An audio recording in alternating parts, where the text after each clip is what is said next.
have rock stars in my Zoom.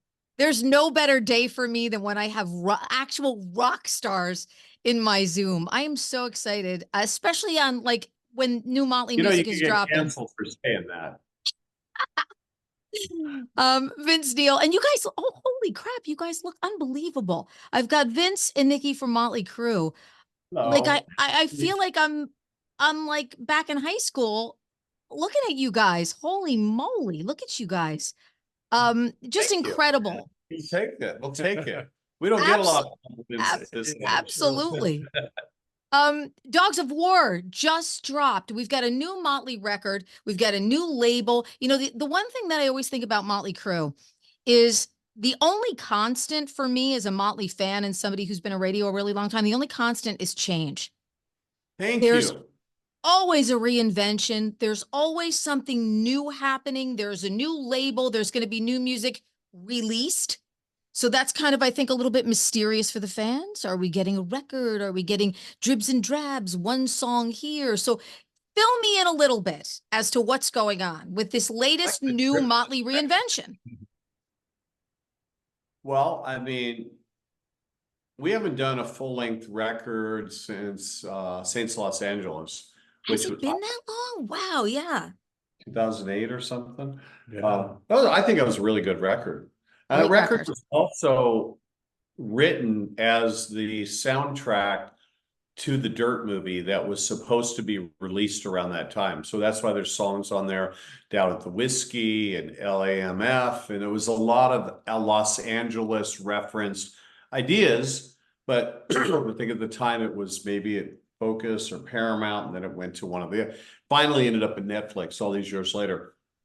So that album was, not just a soundtrack, but you understand what I'm saying is, and so that's why it was a full length record. And then as like the years went, we'd be like, we did a song called Sex. And what was that when we went out and co-headlined with Kiss? I think we had a new song, and we just would do that from time to time. We get together and write one or two or three songs and record one. I think we're kind of in a place where I think one of the guys in the band said, it's fantastic to make a record, but what's more fantastic is that they hear more than two songs. So, you release two or three songs, a few years later, you release two or three songs, instead of hearing two songs and the rest of the record kind of is over here. You know what I mean? So I that's do. kind of, Look, the return on attention these days, there is none. It's like non-existent for people because all we do, everybody just sits there and does this. Bing, bing, bing, bing, bing. Big station concert last night. I'm the program director of the station. I have no tangible evidence we were at a show because I'm still old school. I want to go to a show. The phone is in the bag. I only use it for emergencies. I want to enjoy the music. I want to feel the music. So, and that's what I always feel about the Motley experience. You guys have always done things I felt when you felt inspired to do things. I think so. I think we've always beat to our own drum. I love what you said.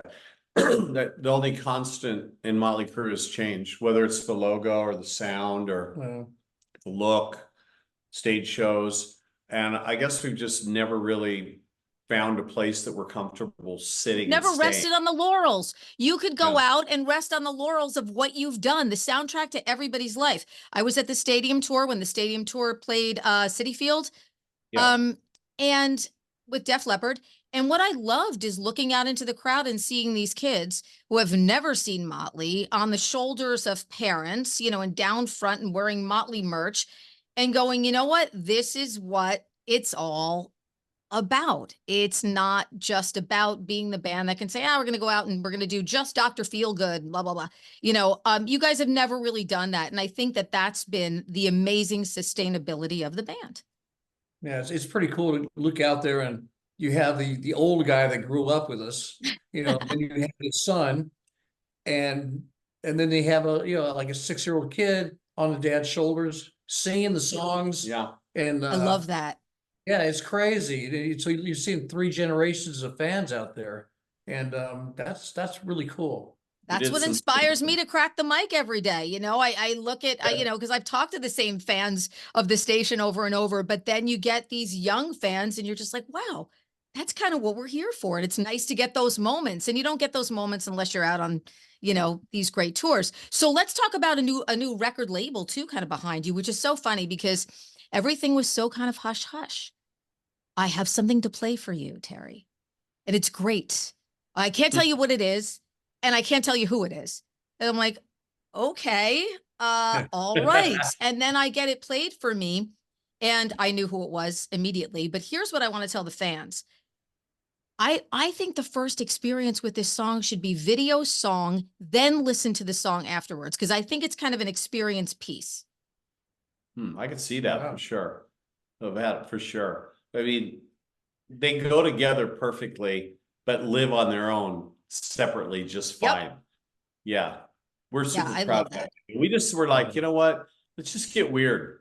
And it is weird. And what's fun in the video is you just, no matter who in the video it is, lawyers, whatever, trying to kill the band, and they just don't seem to die. It's kind of in parallel to our careers sometimes. Yeah. Here we are at the end of the video, you know, when they finally kill us at the end of the video and the record company snorts our ashes and comes back as Motley Crue. It just feels very in line with who we are. It's amazing. And you can see, like, you know exactly who's who in the video.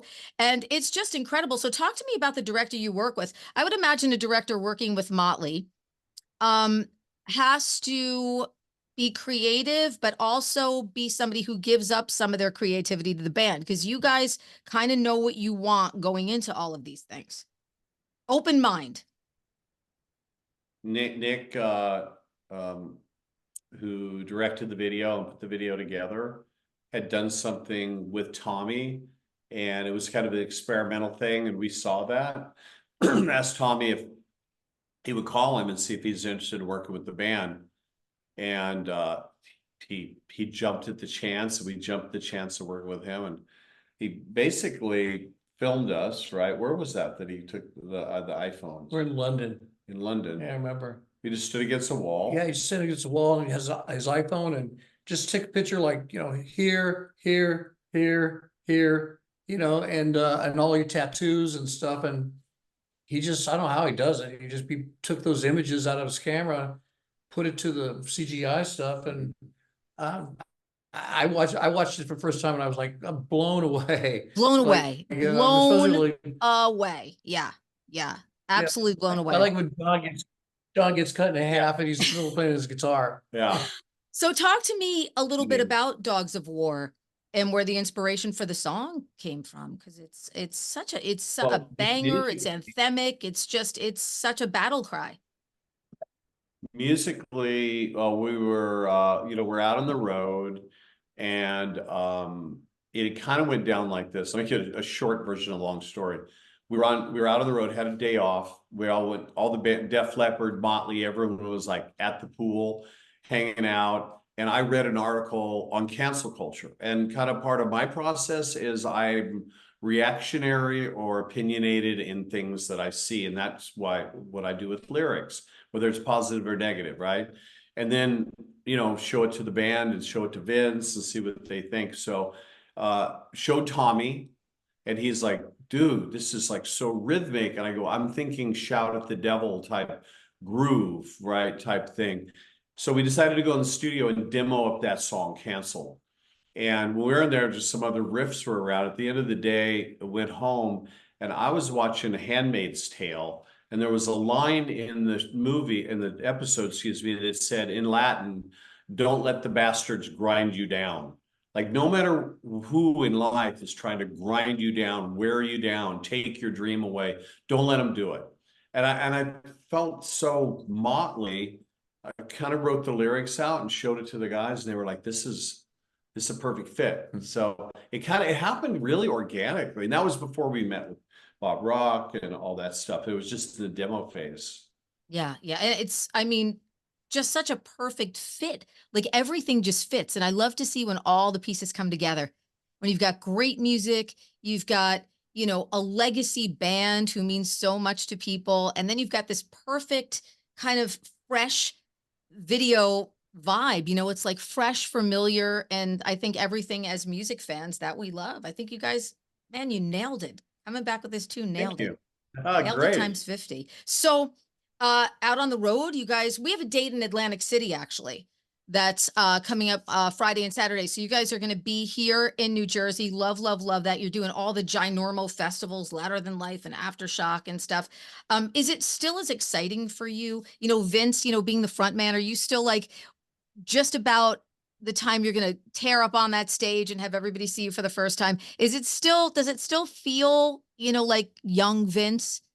Yeah, absolutely. It does, I mean, yeah. once the music starts, or once the pre-tape beginning of the show, you know, I'm usually really nervous backstage, and I get on stage, and I just You it are, just Vince? Really? You're nervous? yeah, I get Wow. nervous. Get that People are- nervous energy. But then it goes away. You know, second the first note hits, and you see the crowd. You know, you hear them, you see them, and it's all of a sudden you're just in that mode. He's you always know? been like that. He likes to kind of go up to the side of the stage before any of us. And you know, it's fun being friends and knowing each other for so long. Like my process is totally different. I want it to be dead silent. I don't want to see anybody. And then boom, there's the audience. Vince likes to go up, see people, kind of get into it, acclimate to the atmosphere for his voice. But there's a moment that I'll always remember this. It feels like it's been happening forever. I'll come walking on stage, and Vince is always to the right, because I'm on his right. He's in the center. He'll be waiting. And we always look at each other, and it's like, this is it. This is what we do. And I always love that moment, because I know at that point your nervousness and my excitement, and we're like, and then we start the show. Yeah. I love that. Yeah, it's a great moment. Also, before I let you guys go, gotta talk about the Crueseum. Okay. Yeah. I mean, how perfect is this? And you know, I'm going through everything that you guys have there. What like an homage to the fans? You know, the fans can just go there and feel like they're such a part of the band. Whose brainchild was that? Nikki, you? I'm thinking maybe you. No, it is actually a really cool company that came to us, and they had worked with Def Leppard and Metallica, and they were talking about it. And I remember we're out on the road and kind of asked Joe Elliott, "Hey, how was your experience?" And he's like, "Amazing company. They go with you, collect your collectibles. They, you know, make sure, you know, everything's documented. They photograph everything. They give it back to you." Because, you know, those are things that we've had in our possession for Some for personal stuff there. Yeah, you know, Yeah. I love the photo of like Tommy and his mommy and Vince and like all of those super like personal mementos. These are not things that are like, you know, just kind of Nikki found it in his basement. We're just going to toss it in the Crueseum. You know, it's not like that. These are really, really personal archives of the band. Yeah, it's cool for us to see it too, see each other's collection. So yeah, and that's how it happened. And we're really proud of it. And we'll keep adding to it, you know, and dig deeper into our storage units and our stuff. I mean, I found handwritten lyrics to like things like "Stick to Your Guns," which was a song that we recorded that made it onto the first Too Fast for Love record. Yep. That was taken off. We went to Elektra, and I was like, there was the original handwritten lyrics. It's amazing to see that stuff, I think, for the band too. Yeah, merry-go-round written on a pizza box. Yes, yes, on a pizza box. From the rainbow. Oh, I was gonna say it had to be the rainbow or the whiskey or somewhere where Lemmy was like to the right and somebody else was to the left. That's amazing. And you know what? I hear that, you know, the next couple years for you guys are going to be huge. I hear 2025 is going to be a really busy year. We've got is it the 35th anniversary of Dr. Feelgood? Like there's just so much going on. Yeah. 35th How funny is that? That 35 years of Dr. Feelgood and I'm only 28 years old. 40. Rain's 40? Yeah. Okay, so mine's 38. Not mine, my wife, in case she's watching. So yeah, they're just a little bit older than that record. Yeah, It's wild. That's wild. Yeah, I just said, I'm like, you know what? It's remarkable that I was at the Dr. Feelgood tour and I'm still only 31 years old. Holy crap, how did that happen? Look at that. And you fit in that shirt. Looking great. Yeah. Probably from that tour or maybe Yes, even you did Girls, it. Girls, I'm not sure. But It's like I the love fountain of youth. Guys, I'm so grateful for the time. Thank you guys so much. Look, at Rock Radio, we love you. We've got your catalog. So every time I spin a Motley song, it just makes somebody that's listening to the radio happy. And so grateful that you're still here. We're still getting tour dates. Dogs of War is an amazing tune. Congratulations to our friend John Five. We love John. He was at the station not all that long ago. He's been phenomenal in the band. Such a good dude too. Inherently such a nice guy to have in your band. So congratulations with John. He's doing amazing work. And just my pleasure to have some time with you today. I so appreciate it. Thank you for the Great. support, and we'll Thank see you. you out there. Maybe we'll see you in Atlantic City.